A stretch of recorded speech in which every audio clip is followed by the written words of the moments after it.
Ahora hablemos de Charles. Y él también va a estar hablando de estos tres factores que se pueden modificar, que es temperatura, presión y volumen.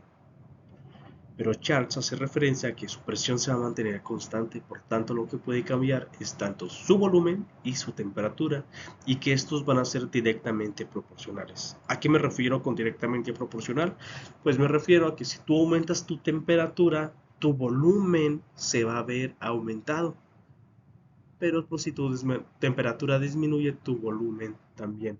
Y tiene coherencia porque si vemos, por ejemplo, los globos aerostáticos, como los inflan con aire caliente, entonces si tú aumentas la temperatura, tu globo va a ir creciendo y así es como nos va a permitir flotar ahí en el aire. Y para poder descender, lo que hacen es bajarle a la llama para que el aire se empiece a enfriar, no caliente tanto, e ir disminuyendo el volumen de aire caliente en el globo para poder bajar. Entonces aquí aplica la ley de Charles. Presión constante y la temperatura y volumen van a ser directamente proporcionales. Si uno sube, el otro también.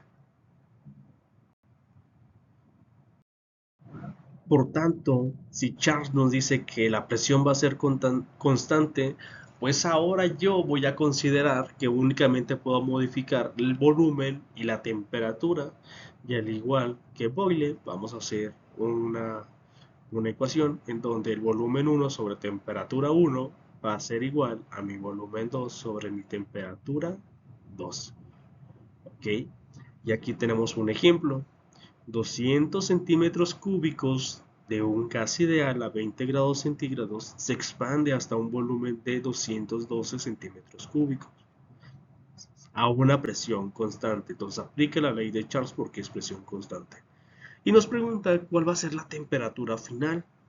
Entonces, yo ya tengo un volumen 1 que es 200 centímetros cúbicos, que aquí no lo pone con letra. Y tengo una temperatura 1 que son 20 grados centígrados. Bien. Y me dice que este volumen se va a expandir, o sea que voy a tener un volumen 2, un volumen final a 212 centímetros cúbicos. Por eso es que aquí viene volumen 2 igual a 212 centímetros cúbicos. La incógnita aquí es que, ¿cuál es la temperatura final? Mi temperatura 2. Entonces, si yo tengo esta fórmula y yo quiero saber el valor de mi temperatura 2, hay que despejarla. Y así que entonces quiero dejar temperatura 2 solo, hay que quitar volumen 2. Entonces, volumen 2 está siendo dividido, lo vamos a pasar siendo dividido por este otro término. Que recuerden que de acuerdo a las multiplicaciones y divisiones aquí en fracciones, sería denominador por numerador. Entonces, pero si batallamos, para que nos quede justamente temperatura 1 por volumen 1 sobre volumen, perdón, temperatura 1 por volumen 2 sobre volumen 2. Pero si batallamos para nosotros hacer eso todavía, pues lo podemos interpretar así como Charles, como Boyle, perdón, en donde tengo mi temperatura 2 va a ser igual a volumen, temperatura 2 por volumen 1 es igual a temperatura 1 por volumen 2. Y si yo quiero la temperatura 2, volumen 1 me estorba, está multiplicando, pasa dividiendo. Muy bien. Entonces ya teniendo esta formulita, dependiendo de lo que yo quiero obtener, que es mi temperatura 2, empieza a sustituir. ¿Cuál es el valor de mi temperatura 1? Pues que 20 grados centígrados. Algo importante que a lo mejor no les mencioné es que aquí las temperaturas, cuando hablamos de presiones y en tema de ley de gases, siempre la temperatura se tiene que convertir a Kelvin, ¿ok? Para no tener error.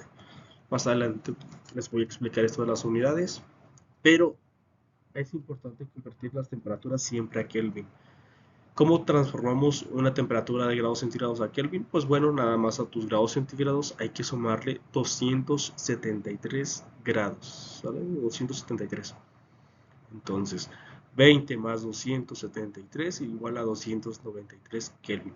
Por eso es que aquí se los pone en 293 y no 20 grados centígrados. Bien, luego un volumen 2, que ya lo tengo, que son 212 centímetros cúbicos, se multiplican, ¿ok? Dándome 62.116 Kelvin sobre mi volumen 1 que era 200 centímetros cúbicos sobre 200 me da una temperatura de 310 37.58 Kelvin. ¿Okay? Y si tú ya lo quieres traducir porque se te hace un numerote muy grande, pues para volverlo a convertir a grados centígrados, si para convertirlos a Kelvin se suman 273, para convertir los Kelvin a grados centígrados se restan 273.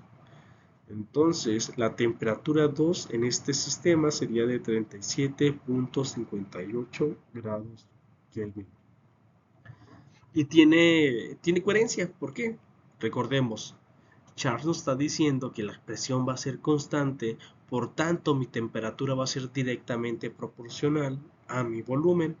Entonces, ¿qué estamos viendo de volumen 1 a volumen 2? Que está aumentando. Y si es la temperatura directamente proporcional, si el volumen aumenta, la temperatura debe de aumentar.